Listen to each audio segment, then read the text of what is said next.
Hi there, welcome back to my channel. My name is Shelby and today I'm going to be doing my reading wrap up for the last 2 weeks. I usually do every week, but my husband and I went to visit his family for Christmas, so we were out of town all last week and the last couple of weekends, so we got to enjoy some time with family.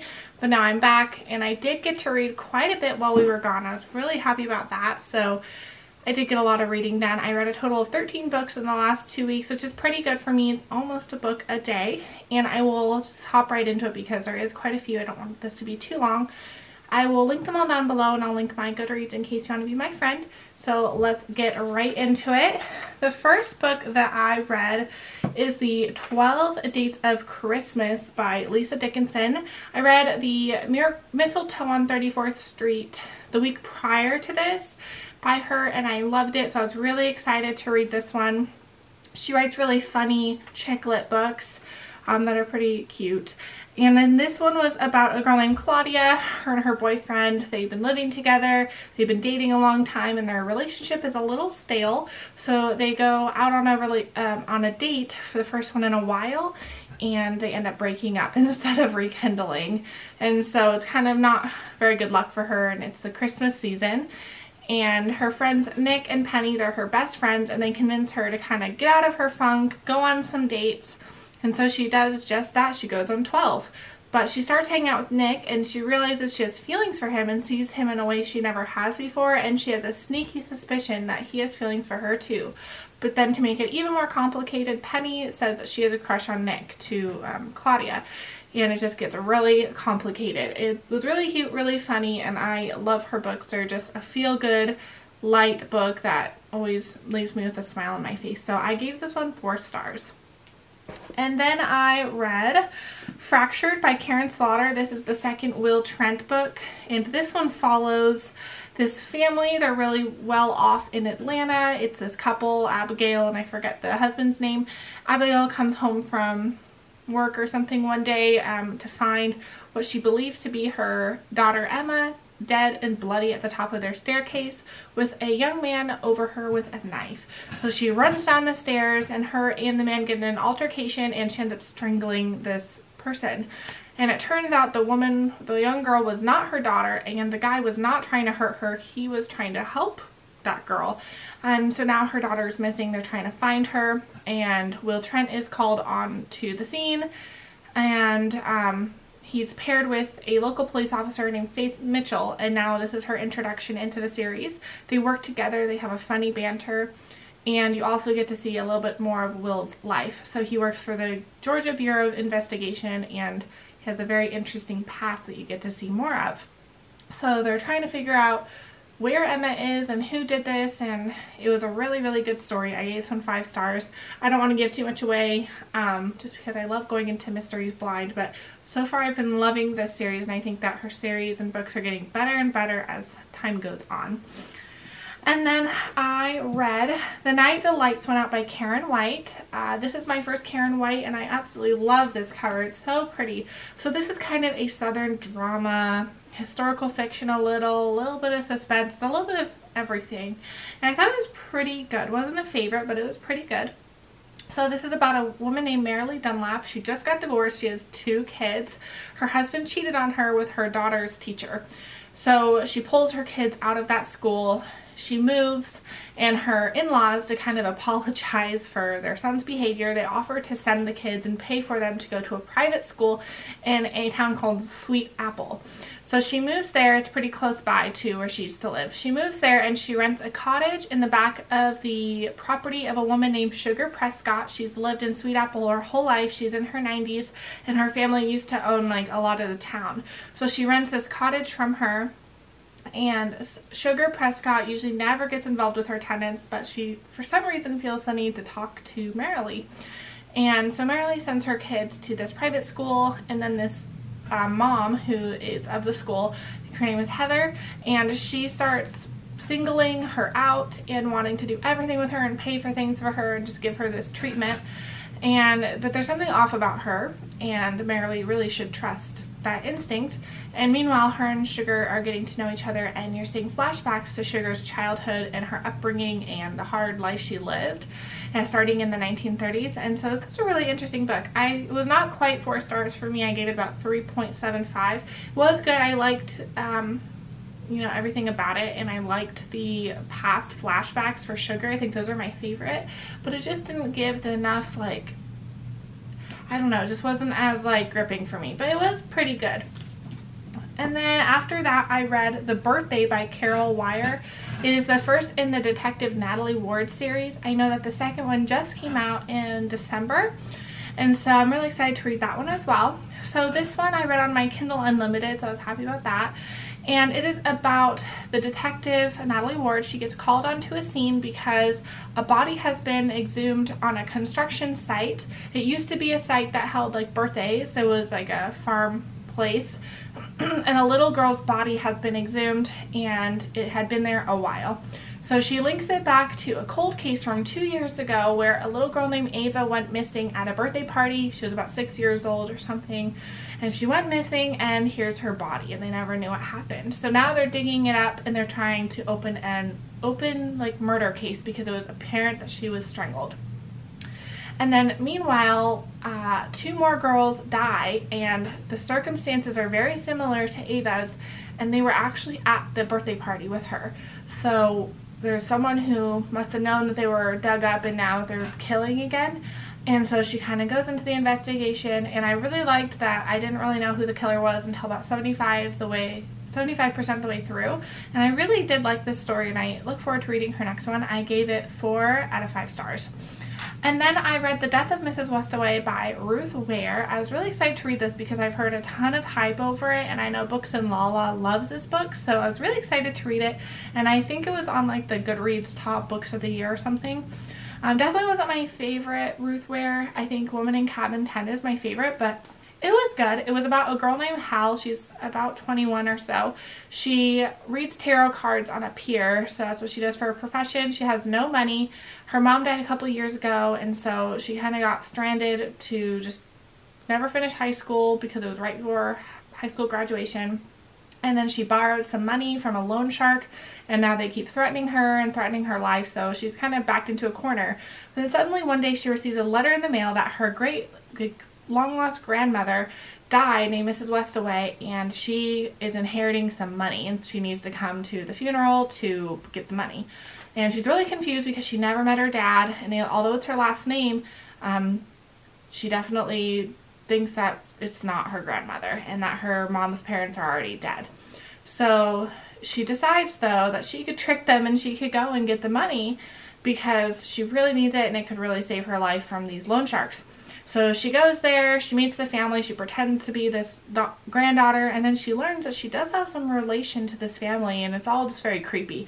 And it is a very gothic setting, and the story was good, and there was a twist at the end, but there's something about it that just was not my favorite. I gave it 3.5 stars, but it is a good read. I checked it out from my library on my Kindle, so no, like, you know, harm done there, but I thought it was pretty good, just definitely not a favorite.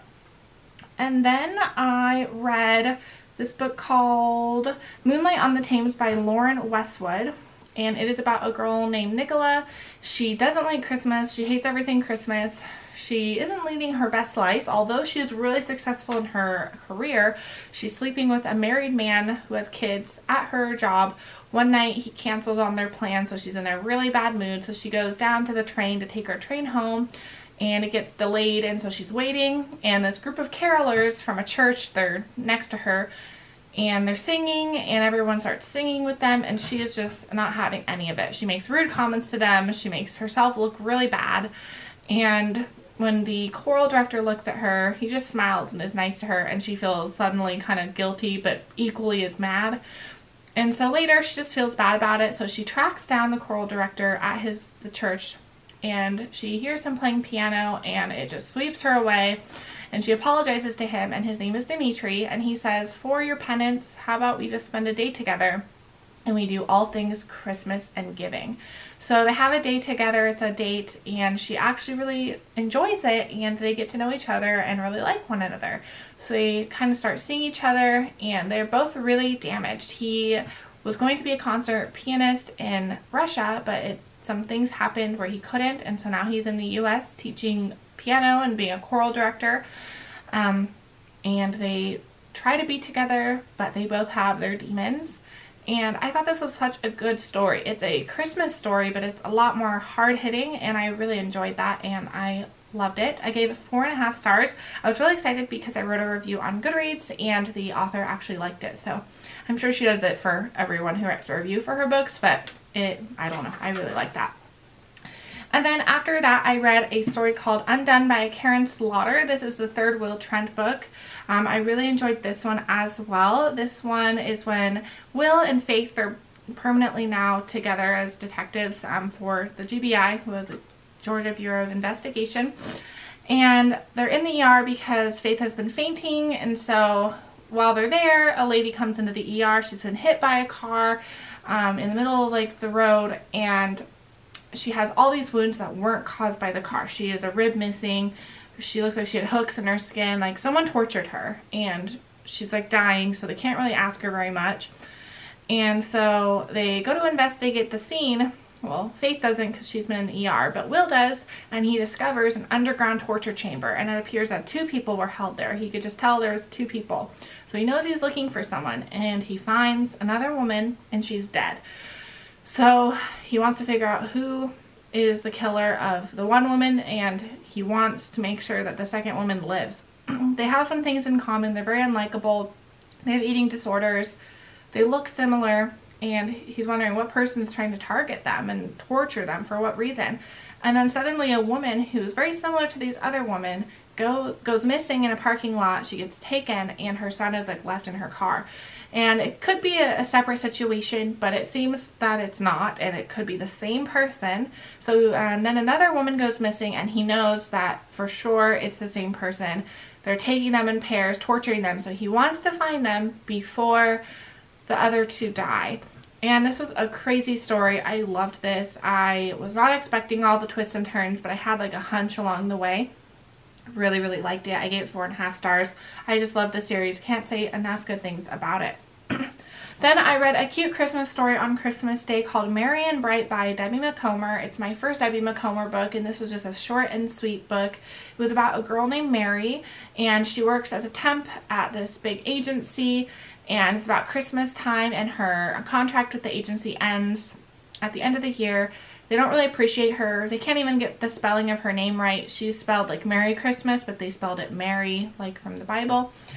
And basically, she's not enjoying her time there, but she needs the money because her mom is sick with multiple sclerosis, and her brother is in high school, I believe, and he has Down syndrome, so she takes care of the family and needs to contribute.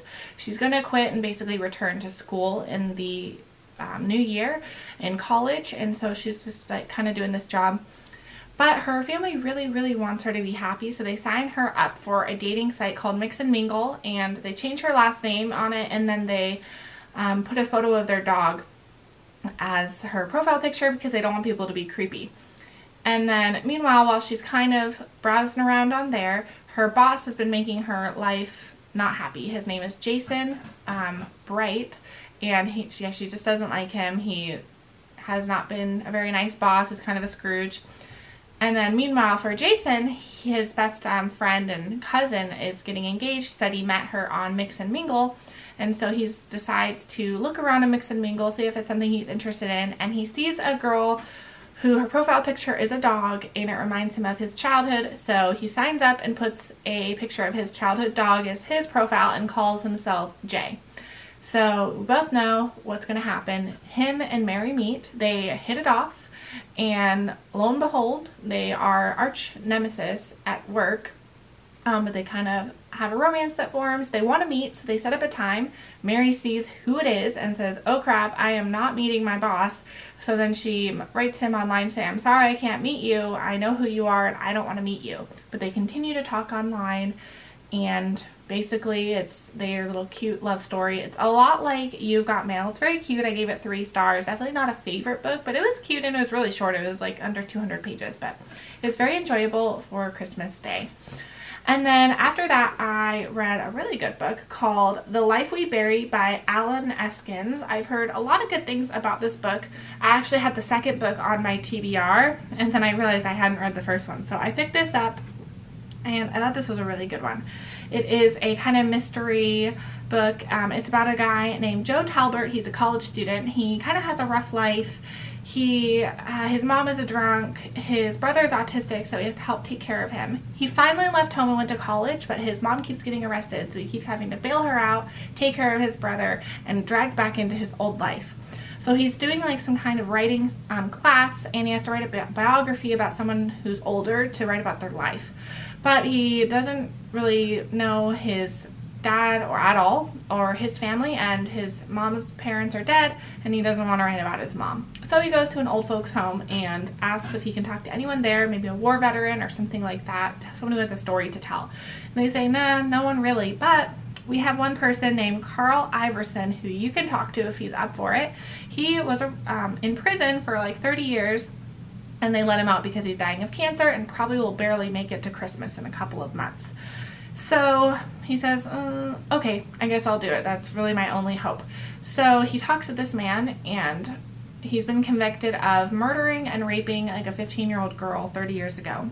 But he gets the hint that he's innocent, and a couple people close to him are convinced that he's innocent, and he starts to look into it and kind of believes him and learns about the story. You see the flashbacks of the story, and this was a great mystery. I really liked it, and I can't wait to read the next one. I gave it 4 stars, and I just loved seeing the flashbacks from the past. I just love stories that do that, and I really liked Joe. He was such a likable character. He starts to have a romance with his neighbor, and they start looking into everything and the old court case and everything, and it was a really good book. So yeah, I gave it 4 stars. And then after that, I read The Kiss Quotient by Helen Huang. And I'm not sure if I'm saying that right, but I've heard nothing but good things about it on Goodreads and on YouTube. It's mostly YouTube. I've seen a lot of hype about it. And it's about a girl named Stella. She's about 30 years old. Her family is urging her to get married and have kids because they want grandkids. But she hates dating, and she finds that her Asperger's hinders her from dating. It's a spectrum of autism, and so it makes her a little bit socially awkward, and dating is just really scary for her. So she hires a male escort to teach her about sex and teach her about dating. So she meets a man named Michael, and he is a male escort. He does it because his mom is sick, and so he only does it once a week to make the money to pay for the bills, the hospital bills for his mom with cancer. And so it's not something he enjoys. He never gets attached to them. He never sees the same person twice, but he's really surprised when he sees Stella because he was expecting an older woman and not this young, beautiful girl who could get dates all on her own. And so she propositions him and says, if you see me like more often, I know you don't want to, but if you do, I'll pay you like a big sum of money, and that money could really make all his problems go away.